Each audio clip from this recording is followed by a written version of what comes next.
Alors, bon, d'abord, je voudrais vous dire deux choses. D'une part, en effet, tu as parlé de la loi qui était passée en France. La loi qui est passée en France s'appelle la loi sur les signes religieux ostentatoires.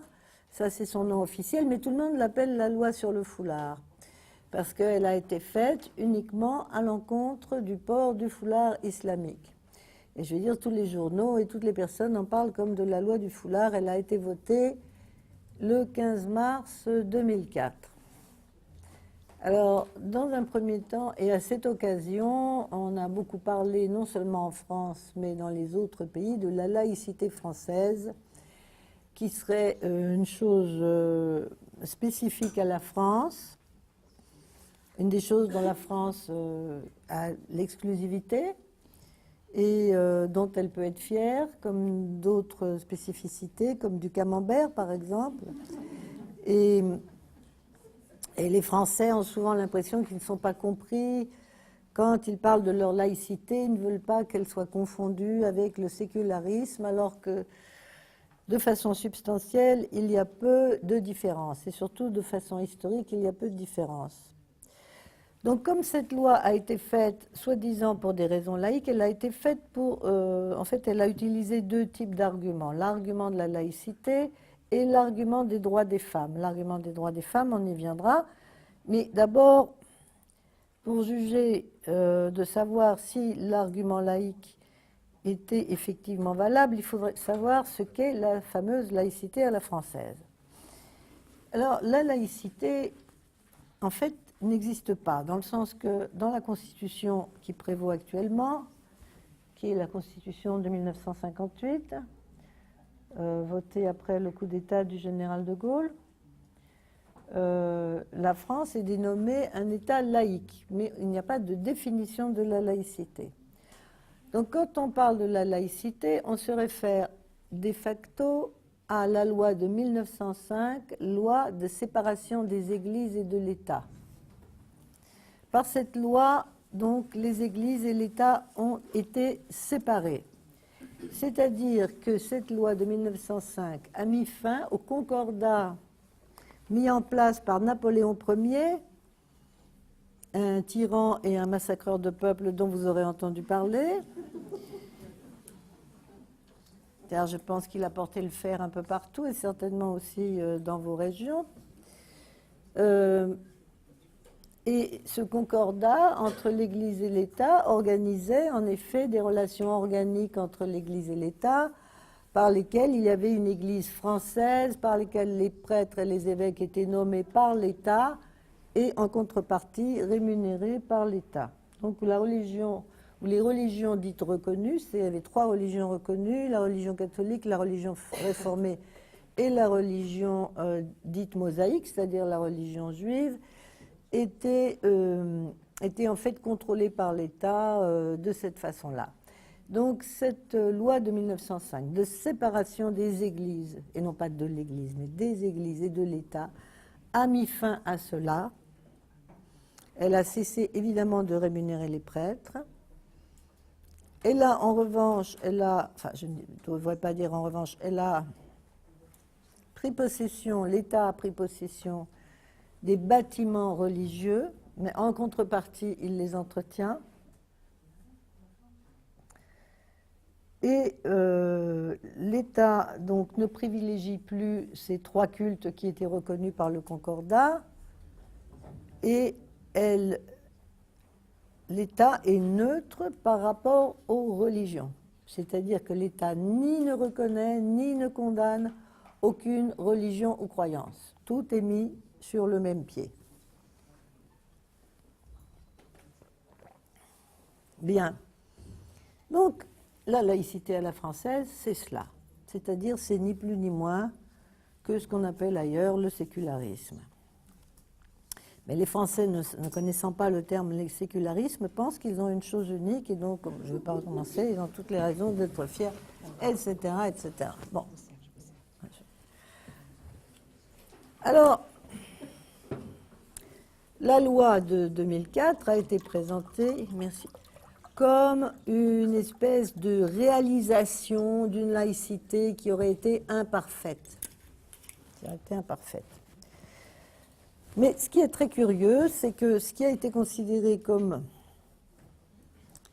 attentant au principe de laïcité, c'était donc 200 ou 300 jeunes filles qui portaient le foulard dans les lycées de la République, sans causer d'ailleurs aucun problème, en particulier à leur je ne sais pas comment ça s'appelle, leur co-enfants, c'est-à-dire aux autres élèves, qui les défendaient en fait, qui ne comprenaient pas pourquoi on voulait les exclure, mais à eux on n'a pas posé la question. Et en revanche, il y avait, et depuis longtemps, de multiples exceptions. De multiples exceptions à la loi de 1905, des exceptions qu'on aurait pu régler en 1918 ou 19, après l'armistice de la Première Guerre, en 1945, et qu'on pourrait régler à tout moment, mais qui n'ont jamais été réglées. Alors, de quelles exceptions je parle? Quand la loi de 1905 a été passée, en 1905, l'Alsace et la Lorraine avaient été conquises par l'Allemagne. Donc, ne faisaient pas partie de la France. Donc, la loi de 1905 n'a pas pu s'appliquer. Après l'armistice, elle aurait pu s'appliquer, mais on n'a pas souhaité l'appliquer. À nouveau, au cours de la Deuxième Guerre mondiale, l'Alsace et la Lorraine, en raison d'une malencontreuse position géographique, ont été reconquis par l'Allemagne.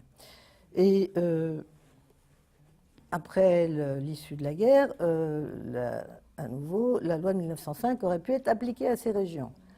Mais on n'a pas jugé opportun d'appliquer la loi de 1905. Ce qui veut dire qu'aujourd'hui, il y a deux choses. La loi de 1905 n'est pas appliquée dans ce qu'on appelle maintenant l'Alsace-Moselle, c'est-à-dire 3 départements français de l'Hexagone, le Haut-Rhin, le Bas-Rhin et la Moselle. Ils sont des départements très peuplés. Alors, elle n'est pas appliquée, ce qui veut dire que ce qui est appliqué, c'est la loi précédente, soit le concordat de Napoléon Ier, que je vous ai présenté précédemment sous un jour éminemment favorable. Donc, ce concordat fait que les prêtres, les pasteurs de l'Église réformée et les rabbins sont payés, car ce sont les trois cultes reconnus. Évidemment, au temps de Napoléon, il n'y avait pas de musulmans en France, donc l'islam n'est pas un culte reconnu. Donc, je ne sais pas si l'équivalent des pasteurs, des rabbins et des prêtres ne sont pas rémunérés, etc. Bon, il y a autre chose qu'il faut remarquer à ce propos et qui va m'amener à une autre des bizarreries françaises concernant la laïcité, c'est que par ailleurs, et indépendamment de ce concordat, l'éducation religieuse est obligatoire en Alsace-Moselle. C'est-à-dire, elle est obligatoire, elle est prodiguée dans les lycées et dans tous les établissements d'éducation, y compris les établissements publics. Mais on peut y échapper, il suffit d'avoir un mot des parents. Bon. Mais enfin, si on n'a pas un mot de ses parents, vous excusant de l'éducation religieuse, de son choix, hein, on a le choix, on a catholique, réformé ou juive, on doit assister à des cours d'éducation religieuse. Alors, évidemment, moi, je crois que la première chose, c'est une chose qui, de temps en temps, est dénoncée, c'est comme un serpent de mer, et à laquelle aucun politicien français, ni de droite, ni de gauche, ni d'extrême droite, ni d'extrême gauche, ni du centre, et pourtant on a un très gros centre en France, personne ne veut toucher à cette question. C'est une question taboue. Un jour, il y avait un type qui a été ministre de l'Éducation nationale, Claude Allègre, à qui, quand même, cette question a été posée une fois à la télévision.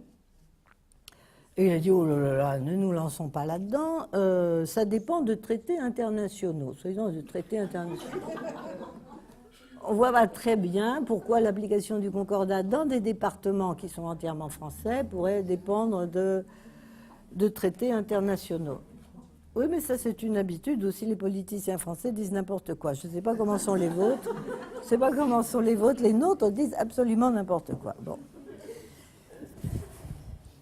Alors, donc, c'est la première chose à propos de laquelle on peut s'étonner.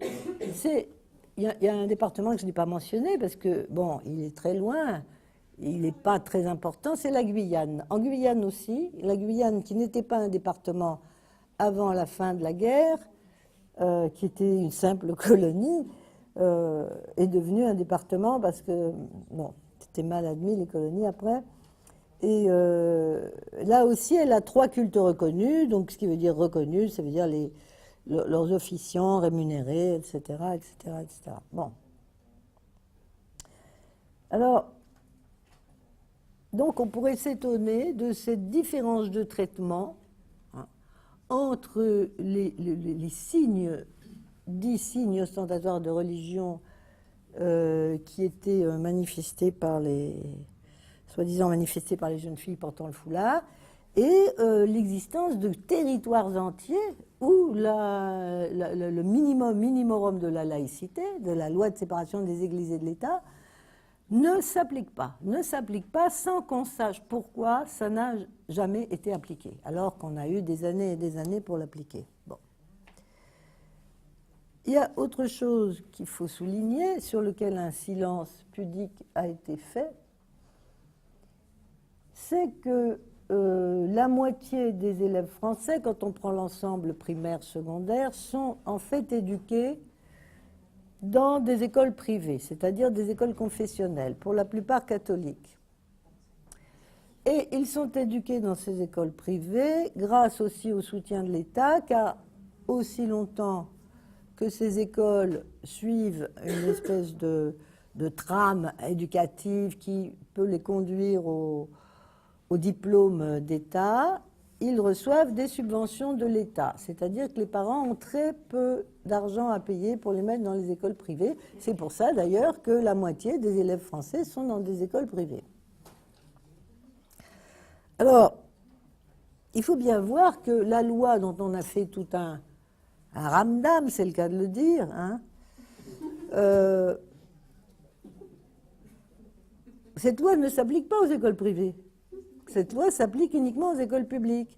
Et tout le monde en avait plein la bouche, oui, dans les écoles publiques, et personne, y compris aucun journaliste, ne s'est jamais demandé, mais à quelle proportion de petites Françaises et de petits Français cette loi va-t-elle s'appliquer? Parce qu'il était question du principe de la laïcité, des fondements de la République, de préserver des droits fondamentaux des femmes, mais tout ça n'était valable apparemment que pour une moitié de la population. L'autre moitié, celle qui était dans les écoles confessionnelles, elle pouvait rester plongée dans l'obscurantisme, sans droit des femmes. Celle-là, elle ne nous intéressait pas du tout. Alors, donc, il y a il y a une autre chose dans cette donc il y avait il y avait des absences, il y a des absences très parlantes dans ce discours de la laïcité. Et puis il y a aussi le fait que cette laïcité, qui est tout simplement ce qui existe dans la plupart des pays, hein, c'est-à-dire que toutes les religions sont permises et sont mises sur le même pied, et sont mises sur le pied de n'importe quelle autre croyance, hein. C'est-à-dire qu'on a le droit, par exemple, d'avoir une religion, d'avoir la religion qu'on veut, mais on a aussi le droit de ne pas en avoir, et même de le clamer haut et fort. Bon. Ça, c'est vrai dans la plupart des démocraties, en tous les cas d'une grande partie du monde, que je ne vais pas délimiter aujourd'hui, car ça n'est pas mon métier d'être géographe. Bon. Et donc, ça n'a rien de spécialement français. Eh bien, cette laïcité, donc, qui est en fait, au départ, quelque chose qui est un principe de tolérance et de non-préférence, devient, pour est devenu, au cours de cette campagne, qui était une campagne contre le port du foulard, ce qu'on appelait déjà en 1905 une laïcité de combat. Cette laïcité de combat, c'est-à-dire une laïcité anti-religieuse, anti-toute religion, a perdu au cours de ce débat, et la position qui a gagné était la position tolérante d'Aristide Briand. Mais qu'importe, c'est celle qui est revenue au grand jour, et finalement, quand on lit leur littérature et quand on lit leurs invectives, on sent très bien qu'il n'y a qu'une position qui soit valable, c'est une position qui combat telle et telle religion, mais qui combat en fait toute religion. Qui combat pas seulement l'expression de toute religion, mais qui combat toute religion, je ne dirais pas comme étant l'opium du peuple, mais ça revient un petit peu à ça, comme étant de toute façon mauvaise, etc. Finalement, il n'y a qu'une position qui soit raisonnable dans ce discours, c'est celle de l'athéisme. Or, évidemment, et c'est une chose qu'on m'a... Bon, quand j'ai parlé de cette histoire du foulard depuis 2003 à peu près, 2004, en 2003-2004, eh bien, on m'a souvent dit, mais les religions, c'est pas bien, etc. Avec l'idée, enfin, surtout dans des pays où la séparation de l'Église et de l'État n'est pas réalisée, comme en Grèce, avec l'idée que ça serait bien quand même si il y avait un petit peu de poigne exercée là. Moi, je ne pense pas que ça serait bien, parce que ça serait à nouveau comme d'avoir une religion d'État, si tout le monde était forcé d'être athée. Donc, si on est contre les religions d'État, ben, on doit être contre un athéisme obligatoire. Et pourtant, c'est ce qu'on trouve en France aujourd'hui, dans les milieux hyper laïques. Je ne sais pas laquelle de vous deux me parlait hier du site Riposte laïque, par exemple. Eh bien, riposte laïque ne veut pas dire riposte laïque, ça veut dire riposte intolérante, qui considère que toutes les religions, et peut-être même les gens qui y croient, doivent être exterminés. Voilà. Alors, après, nous avons... Donc, vous voyez, nous avons une transformation du thème laïque dans ce qu'on a appelé historiquement une laïcité de combat, et une laïcité de combat qui est, bon, à mon sens, très... d'abord assez impossible à réaliser, mais très dangereuse, parce qu'elle nous met si elle arrivait à ses fins, elle mettrait le pays qui la suivrait en porte-à-faux avec l'ensemble des pays du monde où, malgré tout, la plupart des gens ont une religion, et où ce qu'il faut faire admettre, c'est que les autres religions soient traitées sur un pied d'égalité, mais ça va être très difficile de leur faire admettre qu'eux-mêmes doivent abandonner leur religion et tous devenir athées du jour au lendemain. Je pense qu'on va avoir des problèmes diplomatiques importants si on continue dans cette voie-là. Bon.